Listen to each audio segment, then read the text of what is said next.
Zero waste cinta sebagai praktik tauhid. Membuang yang tak bermakna, menyimpan yang menguatkan fitrah. Cinta yang benar tidak meninggalkan limbah. Ia jernih, memberi, dan tak merusak fitrah siapapun. Kita hidup di era yang penuh konsumsi. Tak hanya makanan atau barang, tetapi juga perasaan dan relasi. Cinta seringkali berubah menjadi ruang konsumtif, mengambil lebih banyak daripada memberi, menuntut lebih banyak daripada memahami. Dalam dunia semacam ini, praktik zero waste menjadi relevan, bukan hanya dalam urusan plastik atau sampah rumah tangga, tapi dalam kualitas spiritual dan relasi. Zero waste dalam cinta adalah keberanian untuk menyaring, mana yang benar-benar bermakna, dan mana yang hanya sampah jiwa. Dan inilah tugas besar seorang pecinta sejati, mencintai tanpa mencemari, mencintai tanpa meninggalkan limbah nilai. Hanya cinta yang bertauhid yang mampu seperti itu. Tauhid filterisasi, membuang yang tidak bermuara pada Allah. Tauhid bukan hanya prinsip akidah. Ia adalah filter eksistensial, menimbang segala hal berdasarkan porosnya pada Allah. Apapun yang tak bermuara padanya, tak memperkuat jalan menujunya, atau bahkan menjauhkan darinya, itulah limbah maknawi. Begitu pula dalam cinta. Jika cinta hanya membuat kita kehilangan arah, membutakan akhlak, melemahkan adab, atau menghalalkan segala cara demi memiliki pasangan, maka cinta itu bukan hanya salah arah, ia adalah pencemaran ruhani. Maka, zero waste dalam relasi berarti membersihkan relasi dari niat-niat syirik, ingin dikagumi, ingin menguasai, menghindari kecanduan pada validasi dan pencitraan. Membuang ekspektasi berlebih yang tak sesuai syariat. Menyaring semua interaksi agar tak mencederai fitrah. Syirik gaya hidup. Konsumerisme cinta yang mengikis. Sebagian orang tidak sadar bahwa mereka telah mempraktikkan syirik gaya hidup dalam relasi. Ketika cinta hanya menjadi soal hadiah, gaya, dan kemewahan.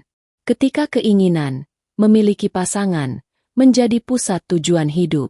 Ketika seseorang merasa lebih berharga hanya jika dicintai balik oleh manusia, bukan oleh Allah. Konsumerisme cinta memproduksi banyak limbah nilai, rasa iri, tuntutan berlebih, cinta yang dijalankan sebagai transaksi. Cinta semacam ini cepat basi, karena hanya bertahan sejauh ada imbalan emosional. Dalam tauhid, cinta adalah amanah, bukan objek konsumsi. Pasangan bukan milik pribadi, tapi titipan Allah yang harus diperlakukan dengan adab. Dan relasi bukan panggung eksistensi ego, tapi ladang ibadah yang harus dijaga dari limbah batin. Simulasi interaktif. Audit relasi berbasis tauhid. Coba simulasikan dua skenario cinta berikut. Pertama, cinta sebagai klaim. Aku marah karena dia tidak memberi perhatian. Aku merasa gagal karena dia tidak memilih aku. Aku layak mendapatkan dia karena aku sudah berjuang. Kedua, cinta sebagai amanah.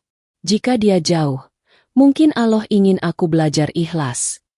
Jika ini tak berlanjut, semoga Allah menyiapkan yang lebih tepat. Tugasku bukan memilikinya, tapi mencintainya dengan cara yang Allah ridhoi. Audit ini membantu membedakan antara cinta yang membawa berkah dan cinta yang membawa berkah palsu. Cinta yang bertauhid membawa tenang, karena ia tidak mencemari fitrah dengan paksaan. Zero waste sebagai tauhid fungsional. Kita sering mengira bahwa tauhid itu hanya soal kalimat, la ilaha illallah. Tapi sesungguhnya, tauhid adalah gaya hidup spiritual yang efisien. Ia meringankan jiwa, menyederhanakan ekspektasi, dan mengarahkan segalanya hanya untuk Allah. Tauhid fungsional dalam relasi berarti mencintai dalam batas syariat, menghindari klaim, hak milik, atas pasangan, memilih kata dan tindakan berdasarkan apa yang Allah sukai, tidak menuntut peran-peran di luar kemampuan manusia. Dengan prinsip ini, relasi menjadi ringan, tidak berlimbah, tidak menyakiti, karena fokusnya bukan pada siapa yang paling dicintai, tapi siapa yang paling banyak mencintai karena Allah. Dalil Al-Quran, menyaring makna, menolak toghut. Dalam Quran Surat Az-Zumar 17-18, Allah berfirman, dan orang-orang yang menjauhi Togut, yaitu, tidak menyembahnya dan kembali kepada Allah, mereka pantas mendapat berita gembira. Sebab itu sampaikanlah kabar gembira itu kepada hamba-hambaku, yaitu, mereka yang mendengarkan perkataan lalu mengikuti apa yang paling baik di antaranya. Mereka itulah orang-orang yang telah diberi petunjuk oleh Allah dan mereka itulah orang-orang yang mempunyai akal sehat.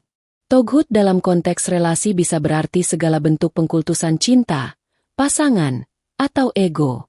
Zero waste mengajak kita menyaring perkataan, sikap, dan nilai, lalu hanya mengambil yang paling baik. Sementara Quran Surat Al-Ikhlas menjadi prinsip minimalisme spiritual, dalam arti hanya satu saja. Katakanlah, dialah Allah yang Maha Esa. Dia tidak beranak dan tidak diperanakan. Dan tidak ada sesuatu pun yang setara dengannya. Semua bentuk, tambahan eksistensial, yang tak bertauhid, mulai dari ambisi kepemilikan atas pasangan, gaya hidup yang menyimpang, hingga perasaan cinta yang melupakan Allah, adalah limbah spiritual yang harus disingkirkan. Latihan reflektif. Buat daftar limbah relasi. Tulislah 3 sikap atau ekspektasi dalam relasi yang tidak membuatmu lebih dekat kepada Allah. 2 bentuk interaksi yang kamu sadari lebih merusak daripada menumbuhkan. 1 niat utama yang ingin kamu perbarui dalam mencintai. Afirmasi. Aku berhak memiliki cinta yang tidak meninggalkan limbah. Cinta yang bersih, bertauhid, dan mendekatkanku kepadanya. Lalu berdoalah. Ya Allah, yang Maha Kasih, bersihkan cintaku dari segala yang tidak Engkau sukai. Ajari aku mencintai tanpa mencemari, memberi tanpa menuntut, menjaga tanpa memiliki. Bimbing aku dalam setiap relasi agar menjadi jalan pulang, bukan jalan sesat. Amin ya Robbal Alamin.